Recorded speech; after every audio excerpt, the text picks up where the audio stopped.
حضور اکرم صلی اللہ علیہ وآلہ وسلم نے ارشاد فرمایا کہ جب ایک بندہ مسلمان ہو جائے اور اس کا اسلام عمدہ ہو، یقین و خلوص کے ساتھ ہو، تو اللہ اس کے گناہ کو جو اس نے اس اسلام لانے سے پہلے کیا معاف فرما دیتا ہے، اور اب اس کے بعد کے لیے بدلہ شروع ہو جاتا ہے، یعنی ایک نیکی کے عوض 10 گناہ سے لے کر 700 گناہ تک ثواب، اور ایک برائی کا اسی برائی کے مطابق بدلہ دیا جاتا ہے، مگر یہ کہ اللہ تعالیٰ اس برائی سے بھی درگزر کرے اور اسے بھی معاف فرما دے، یہ بھی اس کے لیے آسان ہے۔ صحیح بخاری حدیث نمبر 41۔ رسول اللہ صلی اللہ علیہ وسلم نے فرمایا کہ تم میں سے کوئی شخص جب اپنے اسلام کو عمدہ بنا لے، یعنی نفاق اور ریا سے پاک کر لے، تو ہر نیک کام جو وہ کرتا ہے اس کے عوض 10 سے لے کر 700 گناہ تک نیکیاں لکھی جاتی ہیں، اور ہر برا کام جو کرتا ہے تو وہ اتنا ہی لکھا جاتا ہے جتنا کہ اس نے کیا ہے۔ صحیح بخاری حدیث نمبر 42۔ رسول اللہ صلی اللہ علیہ وسلم ایک دن حضرت عائشہ رضی اللہ تعالی عنہا کے پاس آئے۔ اس وقت ایک عورت حضرت عائشہ رضی اللہ تعالی عنہا کے پاس بیٹھی تھی۔ آپ صلی اللہ علیہ وسلم نے دریافت کیا، یہ کون ہے؟ عرض کیا، فلاں عورت، اور اس کی نماز کے اشتیاق اور پابندی کا ذکر کیا۔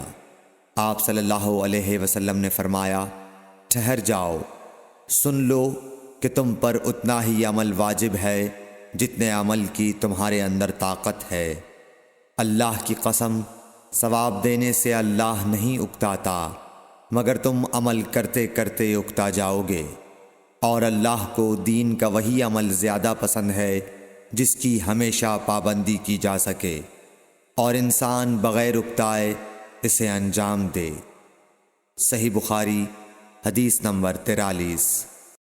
رسول اللہ صلی اللہ علیہ وسلم نے فرمایا، جس شخص نے لا الہ الا اللہ کہہ لیا اور اس کے دل میں جو برابر بھی ایمان ہے، تو وہ ایک نہ ایک دن دوزخ سے ضرور نکلے گا، اور دوزخ سے وہ شخص بھی ضرور نکلے گا جس نے کلمہ پڑھا اور اس کے دل میں گیہوں کے دانے برابر خیر ہے، اور دوزخ سے وہ بھی نکلے گا جس نے کلمہ پڑھا اور اس کے دل میں ایک ذرہ برابر بھی خیر ہے۔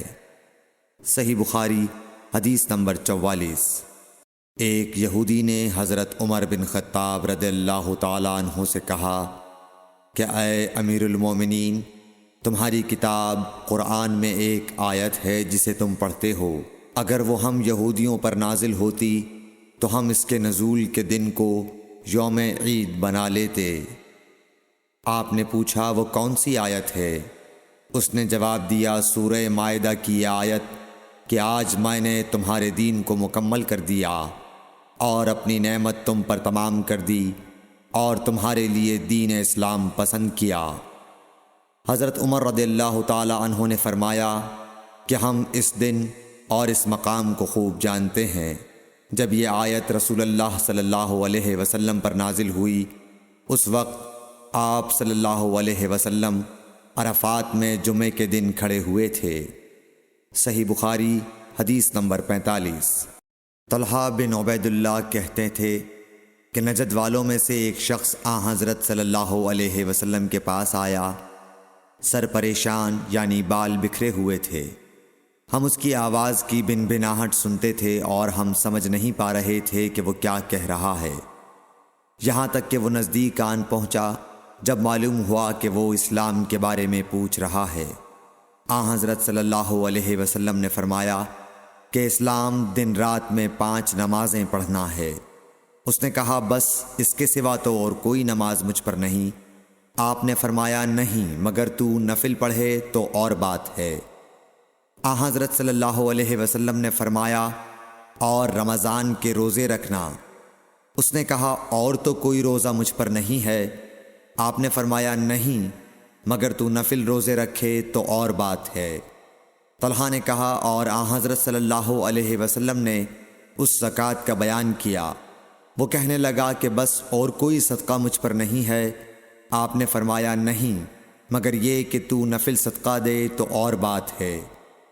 پھر وہ شخص پیٹھ موڑ کر چلا گیا، یوں کہتا جاتا تھا قسم خدا کی میں نہ اس سے بڑھاؤں گا نہ گھٹاؤں گا۔